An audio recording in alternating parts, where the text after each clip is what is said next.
The oldest records of human life are believed by many authorities to have originated in the valley of the Ganges River, that miraculous stream in Hindu religion which flows from the Himalayan mountains to the Bay of Bengal, reaching the zenith of its sacred power at Benares, the Hindu heaven, which we now behold.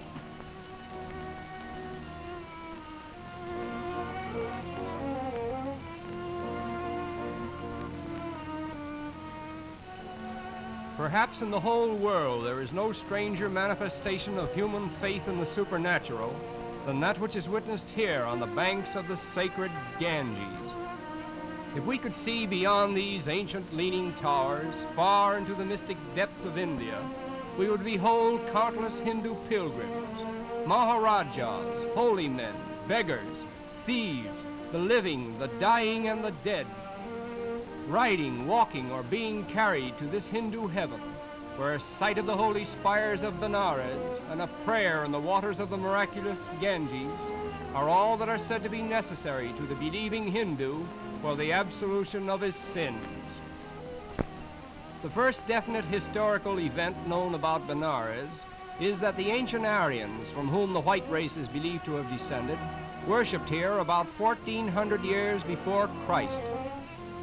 Their religion was a simple adoration of the beneficent powers of nature, in which they worshipped the sky and the earth and the sun.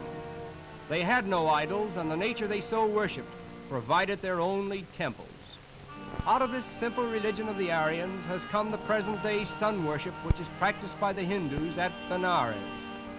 With the waters of the Ganges in their hands, they salute the sun, reciting the oldest prayer known to man. Let us meditate on the glory of the divine life-giving sun. May he enlighten our minds.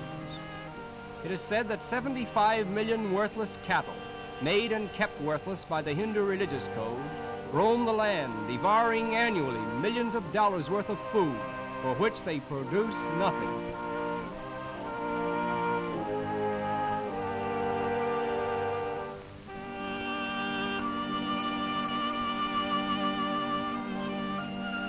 To attain the desired end, these rites must be performed with absolute concentration. A wrong word, a mispronunciation, or false intonation will spoil the efficacy of the whole and bring misfortune to the performer, hence the intense earnestness and absorption with which they pray. "Who is my neighbor?" asked the Hindu, and his religion replies, "The man of your own caste." Oddly enough, the origin of the Indian caste system is attributed to the Aryan progenitors of the white race, who first introduced it to preserve themselves from the encroachments of other races. Foremost among the castes of India is that of the Brahmins. It is said that this caste, numbering some 14 million members, acts as an enormous influence to promote child marriage. The male Brahmin may marry whenever and as often as he likes, neither age nor condition of mind, body, or estate in any way impairing the privilege, but the girl should be married before puberty. If the arrival of puberty discovers the child unwed, her family is publicly shamed. At the Durga's temple, one of the 1,500 temples in Benares, the sacred monkeys come in for their share of the dole that is lavished upon the sacred cattle and the holy men of India. Although these monkeys have no religious connection with the temple, they have been breeding here for centuries, so that the place has come to be known as the Monkey Temple.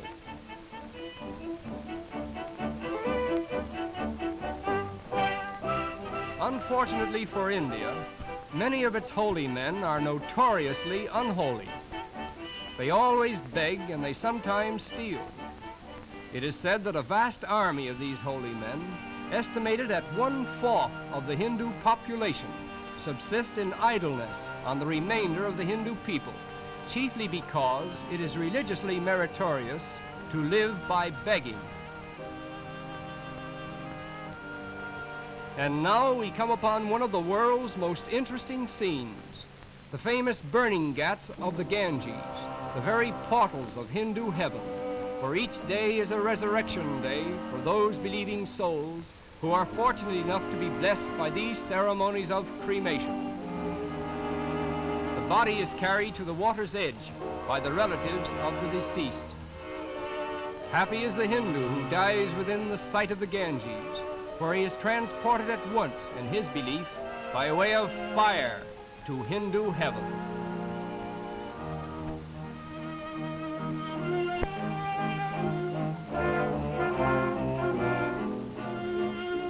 While a low-caste Hindu prepares the funeral pyre, the body is removed from the stretcher and immersed in the soul-purifying water.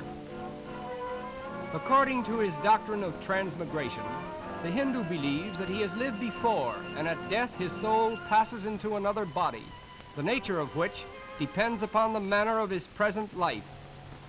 Because of this theory, the meanest and poorest of mortals receive no pity, as they are merely paying the penalty for some offense which they are supposed to have committed in a previous existence.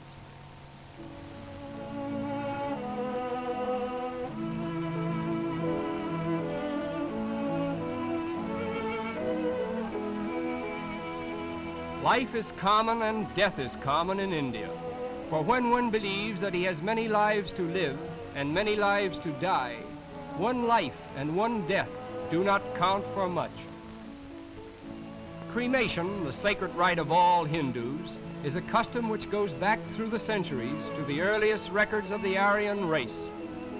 Originally, primitive man made no effort to bury or destroy the remains of the dead. The bodies were usually left where they died, but as time went on, they were either covered by vegetation or thrown into rivers. The Ancient Aryans are credited with having adopted the system of cremation, which they practiced here thousands of years ago, very much the same as it is practiced today.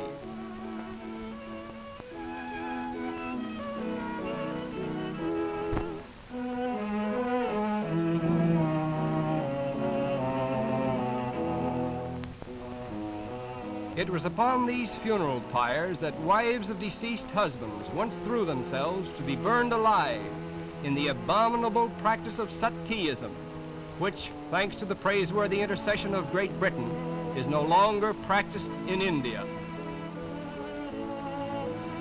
Through cremation on the banks of the Ganges, all Hindus hope that their souls will quickly escape from their bodies and become one with their divine source, as the river becomes one with the ocean. And finally, the Hindus believe that the best of all and the end of all is a dreamless, eternal sleep. In a few hours, all that was mortal is burned to ashes, and thus another human soul has finished the painful cycle of transmigration on earth and is about to re-enter in union with the Absolute. And so we have witnessed a passing chapter from life and death on the banks of the sacred Ganges, where the forefathers of the white race once worshipped the rising sun and cremated their dead, even as it is done today by another race, a race which believes that human bodies must be mortified in order that human souls might be glorified. And it is here that we say farewell to Benares, the Hindu heaven.